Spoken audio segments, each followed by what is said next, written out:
আসসালামু আলাইকুম। ওমর স্টকে সবাইকে স্বাগত। তবে আসলে স্বাগত জানানোর মতো কোনো মানসিক অবস্থায় নেই। কারণ যে বিষয় নিয়ে কথা বলতে আসছি সেটা হচ্ছে গাজার যে পরিস্থিতি, সেই পরিস্থিতি নিয়ে। এর আগেও আমি আসলে এই গাজার পরিস্থিতি নিয়ে কথা বলেছিলাম। আমি আসলে কোনো ধরনের যুদ্ধের পক্ষে না। আমি কেন, দেশের আসলে পৃথিবীর কোনো সভ্য মানুষ আসলে যুদ্ধের পক্ষে না। কিন্তু এখন কথা হচ্ছে, আমি এর আগে একটা ভিডিওতে বলেছিলাম যে ট্রাম্প আসার পরে সে ডেফিনেটলি ইউক্রেন যুদ্ধটা বন্ধ করতে চাইবে এবং সে সেটাই করেছে। আমি তবে গাজার যুদ্ধ যে ট্রাম্প বন্ধ করবে না সেটা অনুমেয় ছিল, কিন্তু তাই বলে এই ধরনের প্রতারণা, যুদ্ধবিরতি দিয়ে তারপরে সেই বিরতির ভিতরে হত্যাকাণ্ড চালানো এবং যেভাবে ট্রাম্প আসলে হত্যাকাণ্ড চালাচ্ছে, ইসরায়েল চালানো মানে ট্রাম্প চালানো, আমেরিকা চালানো। কারণ আমেরিকার নির্দেশ ছাড়া, প্রেসিডেন্ট ট্রাম্পের নির্দেশ ছাড়া ইসরায়েল এই হত্যাকাণ্ড চালাচ্ছে না। এখন আমার কথা আসলে সেখানেও না, আমার কথা হচ্ছে ওরা ওদের জায়গায় ঠিক আছে। আমেরিকা এটা করবে এটাও যেমন ঠিক, ইসরায়েল হত্যাকাণ্ড চালাবে এটাও অনুমেয়, এবং এটাও তাদের জায়গা থেকে এটা অনুমেয়ই ছিল এবং এটাই তারা করবে, এটা জানা কথা। কিন্তু আমার কথা হচ্ছে আসলে মুসলিম বিশ্ব কি ছিঁড়তেছেটা কি? আমার মুখে খুব বাজে ভাষায় গালিগালাজ আসে। এই যে ওয়াইসির মতো একটা অথর্ব প্রতিষ্ঠান আছে, একটা অর্গানাইজেশন আছে, ওয়াইসির আসলে কাজটা কি? ওয়াইসির আদতে বিন্দু মাত্র কোনো কাজ নাই, একটা ফালতু, একটা ভণ্ডামির একটা প্রতিষ্ঠান। আপনি দেখেন, এই যে রিসেপ তাইয়িপ এরদোয়ানের কথা বলবেন, আর একটা ভণ্ড প্রতারক। কেন আমি বলতেছি? সে ন্যাটোর সদস্য, সে ইউরোপীয় ইউনিয়ন নিয়ে অনেক কথাবার্তা বলে, কিন্তু আদতে ওই বক বক করা ছাড়া একেবারে মানে কাগজে কলমে বা একেবারে সশরীরে বা একদম মাঠে নেমে যেটাকে বলে সেই ধরনের কোনো পদক্ষেপ কি এরদোয়ান কখনো নিয়েছে? পাকিস্তানের ভণ্ডামি, এই যে একেবারে বাংলাদেশি হুজুগে পাবলিক পাকিস্তান পাকিস্তান ভাই ভাই করেন, পাকিস্তান কী এমন স্টেটমেন্ট নিয়েছে, কী এমন শক্ত পদক্ষেপ নিয়েছে, মাঠে নেমেছে? মুসলিম বিশ্বের কোন দালাল নেতাটা, আমি দালাল নেতা বলছি, মুসলিম বিশ্বের নেতাদের প্রতি আমার থুথু, যদি সম্ভব হতো আমি প্রত্যেকটা মুসলিম দেশের প্রধানমন্ত্রী হোক, সরকার প্রধান হোক, মুখে থুথু মারতাম।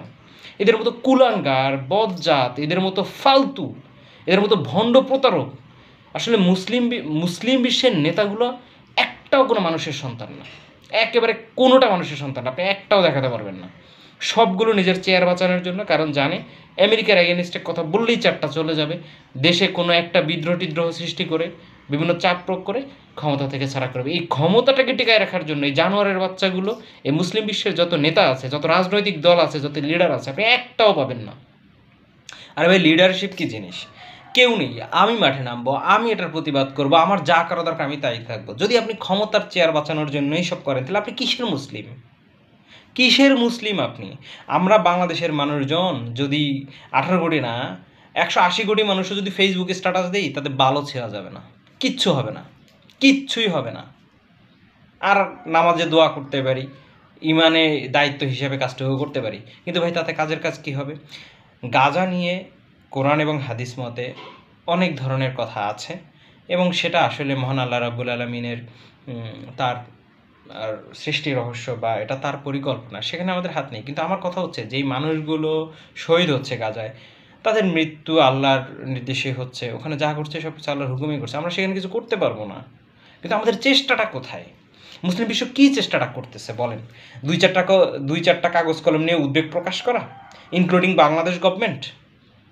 আমি জানি আমার এই ভিডিও আপলোড দেওয়ার পরে আমার ইউটিউব চ্যানেলটা পর্যন্ত বাদ হয়ে যেতে পারে, আমার তাতেও কিছু যায় আসে না।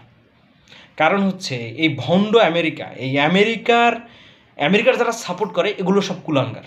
সেটা যেই দেশের প্রধানমন্ত্রী হোক, যেই দেশের সরকার প্রধান হোক, আমেরিকার সাপোর্ট কোনো সুস্থ মস্তিষ্কের মানুষ করতে পারে না। আমেরিকার সাপোর্ট কোনো মুসলমান করতে পারে না, কোনোভাবে না, কোনো দিন পারে না। কারণ শুধু আমেরিকাই মুসলিম ধর্ম বিদ্বেষী হয়ে মুসলিমদের শেষ করার জন্য, ফিলিস্তিন হোক, এই কাশ্মীর ইস্যু হোক, যত ইস্যু আছে আপনি দেখবেন, কাশ্মীরে যদি ইন্ডিয়া হত্যাকাণ্ড চালায়, আমেরিকা ঠিকই এসে সেখানে নীরব থাকবে, বা এমন একটা ডিপ্লোম্যাটিক ল্যাঙ্গুয়েজ দিবে যে কিছুই হয়নি। সিরিয়াটাকে শেষ করে দিয়েছে, জর্ডানের কী অবস্থা, লিবিয়ার কী অবস্থা বলেন? সব দিক থেকে হয় কি, মুসলিম নিধনের যে নীল নকশা এই ইহুদি খ্রিস্টান ওরা যেভাবে করছে, মানে মুসলিম বিশ্বের অমানুষগুলো সেটা কোনোভাবেই, এই যে সৌদি আরবের যে যুবরাজ, এটাকে নিয়ে আসলে কোনো আমার গালি দিতেও লাগে। শুধু সৌদি আরব না, মুসলিম বিশ্বের একটা সরকার প্রধান নিয়েও যদি আপনি কথা বলতে চান, কী ধরনের স্টেটমেন্ট, আমি উদ্বেগ প্রকাশ করছি, আমরা সন্দিহান, মানবতার এই সেই কথা, এতে কি এমন ছেড়া যাবে? আরে ভাই, স্টেপ নিতে হবে, স্টেপ মাঠে নেমে নিতে হবে।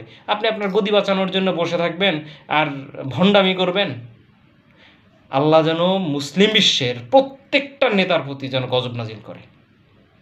মুসলিম বিশ্বের নেতাগুলো সব ভণ্ড প্রতারক, শুধু নিজের চেয়ার টিকানোর জন্য, নিজের ক্ষমতা টিকানোর জন্য আমেরিকার পাঁচ আটার দালালি করে।